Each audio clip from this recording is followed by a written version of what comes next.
ইমামতি করছি, এবং যারা সাধারণ মানুষ, যারা সবজি বিক্রেতা, যারা চা বিক্রেতা, প্রত্যেকেরই কিন্তু রাষ্ট্রনায়ক হওয়ার যোগ্যতা আছে। রাষ্ট্র পরিচালনার, রাজনীতিতে বোঝার, এইসব বুঝতে, পরিচালনা করতে কোনো প্রাতিষ্ঠানিক শিক্ষার প্রয়োজন নাই।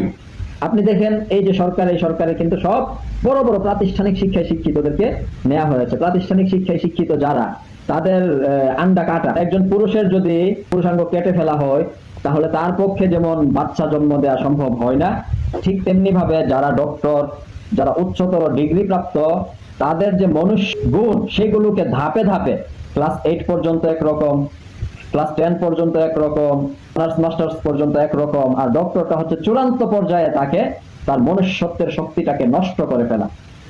তো সেই মনুষ্যত্বের শক্তিকে নষ্ট করার পরে তিনি একটা সার্টিফিকেট পান ডক্টর হিসেবে।